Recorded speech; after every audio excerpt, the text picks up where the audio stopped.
참 좋으신 우리 주님의 은혜와 사랑이 이 예배 자리 그리고 페이스북 라이브를 통해서 함께 하시는 모든 분들에게 같이 하시기를 빕니다. 우리는 지금 그 미모가 곧 실력이다 라는 생각이 지배하는 그런 세상에 살고 있습니다. 그래서 누구나 할 수만 있으면 건강하고 젊고 예쁘게 보이려고 애를 씁니다. 그게 결코 나쁜 거 아니죠. 건강하게 보이고 예쁘게 보이는 것 좋은 일입니다. 그래서 잠자기 전에 노화 방지 크림을 열심히 바르고요. 저는 발라본 적이 없습니다. 어떻게 생긴지도 모르고 착 달라붙는 살 빼기용 그 속옷을 입기도 하고요. 주름살 부분의 피부를 쫙 잡아 당겨 가지고 뒤로 해서 머릿속에다 숨기는 수술도 받고 보톡스 주사도 받고 그러기도 합니다. 저는 보시다시피 눈도 작은 데다가 나이가 들으니까 자꾸 이 눈꺼풀이 처지고 자꾸 내려옵니다. 그래가지고 이게 진짜 이게 눈을 뜨고 보는 게 이제 불편해지는 그런 그 시간이 왔어요. 아마도 언젠가는 저도 이렇게 좀 보기 위해서 생존을 위해서 쌍꺼풀 수술을 해야 할 날이 올지도 모르겠습니다. 여러분 어떻게 생각하십니까? 외모가 젊고 싱싱하고 건강하고 예쁘게 보인다고 인생도 무조건 정말 행복하고 아름답고 정말 복될까요? 과거에 이스라엘 수상을 지낸 골다 메이어 여사라는 분이 있는데요. 일찍이 돌아가셨는데 그녀의 자서전에 보면 이런 이야기가 나옵니다. 나는 어렸을 때 하도 못생겨서 사람들에게 놀림을 많이 받았다. 심지어 우리 부모님조차도 나를 시원찮게 여기셨어. 그래서 나는 에라 모르겠다. 공부나 열심히 해야 되겠다 하고 열심히 공부해서 실력을 쌓았다. 그랬더니 결국은 이스라엘 초대 여자 수상이 되었다. 이 골다 메이어 여사는 이스라엘의 현대 이스라엘을 세우는 그 건국의 이 몇 명 안에 드는 아주 위대한 여성입니다. 그녀의 외모의 부족함이 오히려 실력을 쌓아야겠다는 동기부여가 된 겁니다. 인류의 3대 성인의 하나로 추앙받고 있는 소크라테스, 헬라 철학자 소크라테스 잘 아시죠?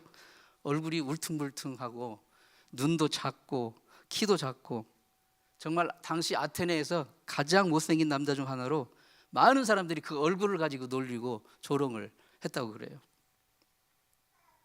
성경에서 가장 위대한 신앙인 중에 하나인 바울 사도, 그분도 그 기록에 의하면 키도 작고 시력도 좋지 않고 그리고 항상 눈병 안지를 앓고 머리도 벗겨진 그런 외모를 가지고 계셨다고 해요. 그러니까 외모의 잘생김과 어떤 외모의 싱싱하고 예쁜 것과 인생의 위대함과는 사실 별 상관이 없음을 보여주는 대표적인 사례들입니다. 물론 잘생기고 위대한 인생을 산 분도 계시지만 결정적인 관계는 아닌 거예요. 근데 결정적으로 이사야서는 우리 예수님에 대해서 아무런 흠모할 만한 모양도 풍채도 없으시다고 그렇게 이제 설명을 해주고 있습니다. 외모라는 것이 사실 내가 보는 내가 아니라 남들이 보는 나입니다. 사실 외모는.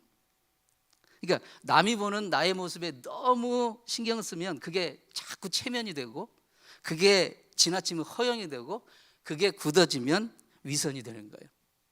그러니까 그런 생각에 사로잡힌 평생 남이 나를 어떻게 보는가 그것만 신경 쓰느라 거치장에 신경 쓰고 진짜 자기 인생을 살지 못하고 사는 경우가 많이 있습니다. 서울에서 어떤 분이 핸드백 가게를 오픈했는데 이게 저렴한 핸드백 가게를 열었어요. 하나에 한 3, 4만 원 하는 그런 이제 가격표가 붙어 있는 핸드백 가게를 열었는데 몇 주가 지나도 팔리질 않는 거예요. 팔리질 않아요. 그래서 너무 화가 나가지고 그 중에 좀 이렇게 보기에 그럴듯한 몇 개를 골라가지고 동그라미 하나를 더 붙였어요. 가격표에다가. 그래가지고 30만 원, 40만 원 이렇게 붙여놨는데 바로 그것부터 팔리더랍니다. 가격이 센 것부터. 이게 뭘 말합니까? 사람들은 필요한 것만 사는 게 아니라 남들에게 나 얼마짜리 들고 다녀? 이걸 보여주려고 물건을 사는 사람들이 꽤 많다는 거예요. 사람에게 보이려고 애를 쓰면 쓸수록 인생은 공허해지고 빈 껍데기만 남는 거예요. 내가 보는 내가 있고 남들이 보는 내가 있고 그리고 무엇보다도 하나님께서 보시는 내가 있습니다. 우리 하나님의 자녀로서 어느 쪽에 마음을 두고 살아야 할까요? 하나님께서 나를 어떻게 보시고 나를 어떻게 생각하시는지 그게 가장 중요합니다. 태초에 하나님이 천지를 창조하시고 항상 창조하시고 나서 뭐 했어요? 보시기에 좋았더라. 그게 하나님이 창조하신 목적인 거예요. 인간을 창조하시고는 정말 좋았다라고 하셨어요. 그게 우리를 창조하신 목적이에요. 하나님 보시기에 기뻐하시는, 하나님 보시기에 좋은 인생, 그게 진짜 복된 인생이고 가치 있는 인생인 것입니다. 오늘 본문에 보니 하나님께서 사무엘 선지자에게 이렇게 말씀하십니다. 내가 이미 사울을 버렸다. 내가 사울을 버렸다. 무슨 뜻입니까? 하나님이 보시기에 사울은 더 이상 아름답지 않다는 거예요. 좋지 않다는 거예요. 보시기에 좋았다라는 그게 아니라는 거예요. 그래서 내가 그를 이제 왕의 자리에서 끌어내리려 한다. 너는 저 베들레헴에 사는 이세라라는 사람의 집으로 가서 그 집에서 내가 택하는 하나님 마음에 드는 사람 하나를 지명해 줄 테니 그에게 기름을 부어라. 당시 엄연히 사울이 왕으로 존재하는 그 상황에서 그러한 하나님의 명령을 수행한다는 것은 결코 간단한 문제가 아닙니다. 그러나 사무엘은 하나님의 명령에 순종해서 이제 기름 부을 기름병을 들고 이 베들레헴에 있는 이새의 집을 방문을 했습니다. 사무엘이 이새에게 이렇게 말합니다. 하나님께서 말씀하시기를 내 아들 중 하나가 장차 유대의 왕이 될 것이다. 내 아들을 하나씩 내 앞에 선을 보여라. 그래서 이새의 그 아들들이 하나씩 사무엘 선지자 앞에서 인터뷰를 합니다. 이새의 첫째 아들이 엘리압인데 이제 맏아들이 쫙 등장을 해요. 맏아들이 섰습니다. 사무엘 선지자 앞에 아주 준수하고 훤칠한 외모를 자랑하는 남자였어요. 사무엘 마음에 쏙 들었어요. 사무엘도 사람이기 때문에 외모를 보고 판단하는 거예요. 그걸 뭐라고 할 수 없습니다. 왜냐하면 우리가 사람이기 때문에 첫인상을 보고 외모를 보고 생각을 하는 거예요. 그러니까 마음에 쏙 들었어요. 근데 주님이 바로 말씀하십니다. 얘는 아니다. 그 다음에 둘째 아들 아비나답이 딱 등장합니다. 그도 준수한 청년이었어요. 근데 주님이 또 말씀하십니다. 얘도 아니다. 그런 식으로 7 아들이 다 지나가는 동안 전부 아니라는 거예요. 아니라는 거예요. 사무엘은 크게 낙담했습니다.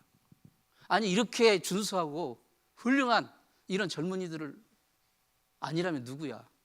너무 낙담했어요. 그리고 이새에게 물었어요. 당신 아들들이 이게 전부입니까? 이새가 대답합니다. 오늘 읽지는 않았지만 뒤에 나오는 11절 말씀인데 아직 막내가 남았는데 그가 들에서 양을 지킵니다. 굳이 부연 설명을 붙이자면 이렇습니다. 선지자 어르신 마지막으로 막내 아들이 하나 있긴 한데 너무 변변치 않아요. 그래서 이 자리에 부르지도 않았고 그리고 지금 들에서 양을 치고 있습니다만 그러자 사무엘 선지자는 그게 무슨 말이냐 당장 데려와 내가 그거 오기 전까지는 밥도 먹지 않겠다. 그래서 급히 들에서 양치고 있던 막내 다윗을 데려왔습니다. 딱 그를 보는데 바로 그러니까 선지자에게는 별 어떤 감흥이 없었어요. 근데 하나님 바로 이렇게 말씀하십니다. 얘가 바로 그 사람이다. 일어나 기름을 부어라. 하나님이 사람을 보고 선택하는 기준이 있습니다. 본문 7절 말씀입니다. 사람은 외모를 보거니와 나 여호와는 중심을 보느니라. 사람이 사람을 보는 기준과 하나님이 사람을 보는 기준이 다르다는 것입니다. 누구도 예외 없이 저를 포함해서 사람은 사람의 외모를 보게 됩니다. 겉인상을 보고 평가하게 돼요. 왜냐하면 우리는 중심을 볼 수가 없어요. 그 사람의 진짜 마음을 알 수가 없기 때문에. 그러니까 우리가 겉모습을 보고 판단을 할 수밖에 없는 거예요. 미국의 역대 대통령이 45분이에요. 지금 현재 대통령 조 바이든까지 해서 그분들의 공통점이 뭐예요? 키가 커요. 평균 신장이 180입니다. 180. 대단하잖아요. 미국은 마치 키를 보고 뽑는 것 같아요. 대통령들 전부 다 커요. 다 잘생겼어요. 근데 제가 호기심에서 혹시 있는가 봤더니 저보다 작은 분이 딱 한 분 계세요. 4대 제임스 매디슨 대통령이 저보다 작더라고요. 왜 그렇게 큰 사람 뽑았을까요? 사람은 겉모습을 보고 뽑기 때문이에요. 우리는 사람의 속마음을 알 수가 없습니다. 우리는 사람의 중심을 볼 수가 없어요. 그러나 하나님은 중심을 보셔요. 이게 중요한 거예요. 처음에 하나님이 사울을 왕으로 세우셨을 때 그때도 사울은요 다른 사람보다 이 머리가 하나 더 있을 정도로 키가 크다고 그랬어요. 준수했어요. 사람들이 그를 원했어요. 하나님 하도 원하니까 하나님이 그것을 인정해 주셨어요. 처음에는 그가 겸손했습니다. 그런데 점점 교만해지기 시작했어요. 그리고 마음이 변했어요. 하나님 말씀에 불순종하기 시작했습니다. 아말렉과의 전쟁에서 이겼을 때 사울은 자기 힘으로 이긴 줄 알고 교만해서 자기 기념비까지 세워놓고 스스로를 찬양했어요. 자랑했습니다. 그러자 하나님이 그를 버리셨습니다. 네가 내 말을 버렸으니 나도 너를 버리겠다. 그리고 나서 이제 하나님은 하나님 마음에 합한 자 다윗을 세우셨습니다. 다윗은 외모에 있어서 키가 작았어요. 그에게는 장군의 모습도 용맹자의 모습도 그런 모습이 전혀 아니에요. 말하자면 외모를 가지고 보자면 그는 형들과도 비교 대상이 되지 않아요. 그러니까 아버지도 그 다윗은 사무엘 선지자 인터뷰할 때 아예 부르지도 않았죠. 그리고 사울 왕과도 비교가 되지 않아요. 그는 음악을 사랑하고 시를 사랑하는 말하자면 문학 소년이에요. 그냥 양치는 목동이에요. 그러나 그는 마음 중심으로 하나님을 사랑하고 하나님의 말씀을 사모했던 사람이었어요. 그런 다윗을 하나님은 이렇게 평가하십니다. 사도행전 13장 22절에 내가 이새의 아들 다윗을 만나니 내 마음에 합한 사람이라. 내 뜻을 다 그를 통해 이루게 하리라. 그의 외모가 아니라 그의 마음이 하나님의 마음에 합한 사람이었다는 것이에요. 그래서 하나님이 그를 선택하신 것입니다. 하나님께서 우리의 마음 중심을 보십니다. 그 중심이라는 것이 무엇입니까? 우리의 속사람을 말하는 거예요. 우리의 정직함을 말하고 하나님에 대한 충성심을 말하는 거예요. 다윗은 무슨 일을 할 때도 충성을 다했어요. 남의 집 머슴살이 할 때도 충성을 다했어요. 아버지의 양떼를 지킬 때도 충성을 다했습니다. 자기에게 맡겨진 일이 있으면 어떤 일이든지 충성을 다했어요. 출세할 기회가 많아도 결코 그것에 연연하지 않았어요. 그는 책임을 질 줄 아는 사람이었습니다. 나라에 비가 와서 가뭄이 들었을 때도 다윗은 그게 자기 잘못이라고 생각을 했습니다. 자녀들이 잘못했을 때도 아비인 자기 잘못이라 했습니다. 아버지의 왕위를 찬탈하려고 역모를 꾸민 아들 압살롬이 들고 일어났을 때에도 다윗은 이게 다 내 잘못이고 내 죄라고 말했습니다. 그는 모든 것을 하나님의 처분에 맡겼습니다. 하나님의 뜻 앞에 자기의 모든 잘잘못을 다 맡겼습니다. 하나님은 그런 다윗의 마음 중심을 보신 것입니다. 성경 신구약 전체를 통틀어 다윗이라는 이름이 무려 800번 이상 나옵니다. 그것은 하나님 이름 다음에 가장 많은 고유명사입니다. 성경에 하나님 말고 가장 많은 이름이 다윗이라는 이름이 나와요. 다윗도 우리처럼 허물 많고 죄 많고 연약한 죄인이었지만 그 마음 중심이 하나님의 마음을 향하고 있었고 하나님의 마음을 자기 마음과 잇대어 있었습니다.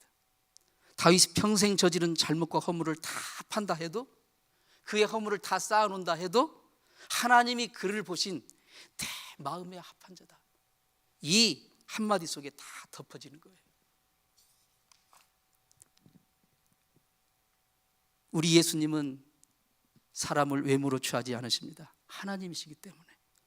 예수님은 사람을 두 가지 측면으로 보신 것 같아요. 하나는 그 사람의 마음의 중심을 보셨고, 또 하나는 그 사람의 장래를, 그 사람의 가능성을 보셨습니다. 뽕나무에 올라간 세리장 삭개오, 그는 돈 많은 부자였지만 동족들에게 미움을 받고, 그리고 그도 키가 작았어요. 예수님이 지나가실 때 군중들 틈에서 예수님 보려고 했는데 키가 작으니까 보이질 않는 거예요. 그래서 그는 예수님을 보려고 뽕나무에 올라갑니다. 여러분, 뽕나무는 여러분 아시지만 결코 큰 나무가 아니에요. 튼튼한 나무도 아니고. 그런데 그나마 나무니까 그거를 예수님을 보려고 거기에 기엄 올라가는 거예요. 키 작은 세리장이 뽕나무에 올라가는 우스꽝스러운 그 모습, 그것을 보며 사람들은 비웃었을 것입니다. 그러나 예수님은 그의 우스꽝스러운 외모가 아니라 그 마음의 중심을 보신 거예요. 비록 세관에 앉아서 세금을 거두며 동족들에게 미움과 질시를 한 몸에 받고 있던 처지였지만 그 마음이 누구를 향해 뜨겁게 달아오고 있었는지, 그 마음 중심에 무엇을 정말 갈급하며 사모하고 있는지 주님은 그것을 보신 거예요. 그래서 그를 부르시고 그의 집에 들어가서 식사까지 하셨습니다. 이게 바로 우리의 중심을 보시는 예수님의 보시는 관점이고 기준입니다. 뿐만 아니라 예수님은 우리의 장래 가능성을 보십니다. 무화과나무 아래에 있을 때 빌립의 전도를 받은 나다네일, 그가 예수님 앞으로 나왔을 때 예수님이 이렇게 말씀하십니다. 예수님과 그는 한 번도 만난 적이 없지만 예수님은 그를 보자마자 이렇게 말씀하십니다. 보라, 이는 참 이스라엘 사람이라. 그 속에 간사한 것이 없도다. 뭐예요? 그 중심을 보시고 간사한 것이 없도다 하시면서 네가 장차 하늘이 열리고 하나님의 사자들이 인자 위에 오르락내리락 하는 것을 보게 될 것이다. 주님이 우리를 보시는 것도 마찬가지라고 믿습니다. 우리의 마음 중심을 보십니다. 사도행전 9장에 보면 예수 믿는 성도들과 교회를 심히 핍박하고 방해하는 일에 앞장섰던 사울이라는 청년이 있었어요. 그런데 예수님은 그의 장래를 보시고 아나니아에게 이렇게 말씀하십니다. 이 사람은 내 이름을 위하여 이방인과 임금들과 이스라엘 자손들 앞에 전하기 위하여 택한 나의 그릇이라. 그런 주님의 택하심을 받은 그 사랑을 깨달은 사도 바울은 나중에 이렇게 고백합니다. 나의 나된 것은 하나님의 은혜입니다. 나의 나된 것은 하나님의 은혜입니다. 정말 부족하고 허물 많은 사람이었고 주를 믿는 자들을 핍박하는 데 앞장섰던 그런 사람이었지만 그 중심에 하나님을 향한 진실과 충성이 있었음을 보셨고 그의 장래를 보시고 그를 택하여 위대한 복음의 사도로 쓰신 것입니다. 사도 바울은 그의 사랑하는 제자 디모데에게 보낸 두 번째 편지에서 이렇게 말했습니다. 큰 집에는 여러 그릇이 있다. 금그릇도 있고 은그릇도 있고 질그릇도 있고 나무그릇도 있다. 다 용도대로 쓰인다. 그런데 어떤 그릇이든 하나님이 쓰시는 그릇은 그릇이 깨끗한 그릇을 쓰신다. 그 속이 깨끗한 그릇을 쓰신다. 그렇습니다. 우리의 각각의 삶의 모양이 다 다르고 쓰임새가 다 다릅니다. 그러나 하나님은 우리 중심, 마음 중심, 우리 속사람이 깨끗한 그릇을 쓰십니다. 죄송한 말이지만 사람은 남녀노소를 막론하고 한 60 넘으면 외모가 거의 평준화가 됩니다. 아무리 잘생겨도요 한 60 넘으니까 다 주름살 생기고요 피부가 다 노화되고 관절 여기저기 마지막 움직일 때마다 삐걱대는 소리 나고요 몸에서는 늙는 냄새가 납니다. 여러분 어린아이들 살냄새 맡아보세요. 얼마나 정말 달콤하고 향기롭습니까? 젊은이들 이 몸에서는 정말 뭐 특별히 향수 같은 거 쓰지 않아도 그 자체가 싱그러워요. 근데 나이가 들면요 아무리 향수 뿌리고 해도 희한한 늙는 냄새가 나요. 냄새가 나요. 잘난 것도 못난 것도 결국 별 차이가 없어지는 거예요. 그게 겉사람의 운명이에요. 그게 외모의 운명입니다. 얼마나 다행인지요. 주님이 우리의 외모를 가지고 판단하지 않으시니까. 결국 끝까지 남는 진정한 자, 진정한 나는 누구입니까? 주님만이 보실 수 있는 내 속사람인 거예요. 내 중심인 겁니다. 이 진리를 깨달은 사도 바울은 이렇게 고백했습니다. 그러므로 우리가 낙심하지 아니하노니 겉사람은 후패하나 우리 속사람은 날로 새롭도다. 여기서 후패한다는 말은 한문이어서 상당히 점잖은 표현인데 그냥 노골적으로 말하면 썩는다는 거예요. 우리 겉사람은 점점 썩어진다는 거예요. 닳아서 그냥 없어진다는 거예요. 우리의 겉사람, 우리의 외모는 아무리 가꾸고 치장해도 어차피 매일매일 낡아져가고 무너져 가는 거예요. 이 무너져가는 속도의 차이만 있을 뿐이지 결국은 다 썩어져 가는 거예요. 그것을 막을 길이 없습니다. 얼마나 다행입니까? 하나님이 우리의 겉사람으로 판단하지 않으시고 평가하지 않으시고 우리의 속사람, 우리의 중심, 그것으로 우리를 보신다. 우리의 속사람은 날로 날로 새로워질 수가 있습니다. 하나님의 은혜와 진리로 날로 날로 더 채워져 갈 수가 있습니다.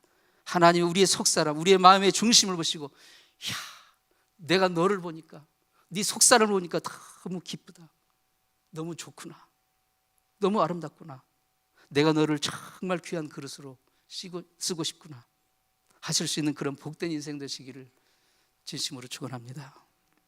하나님 아버지, 머지않아 날과 없어질 겉사람만 가꾸려고 애쓰다 귀한 세월 다 보내는 인생 되지 말게 해 주옵소서. 날이 갈수록 하나님의 은혜로 더 새로워지고 더 아름다워지고 더 복되어지는 그런 속사람 되게 해 주옵소서. 언제 어디서도 주님이 나를 보실 때 야 좋구나, 정말 너를 보니 기쁘구나 하실 수 있는 그런 복된 믿음의 삶 살게 도와 주시옵소서. 예수님의 이름으로 기도합니다. 아멘.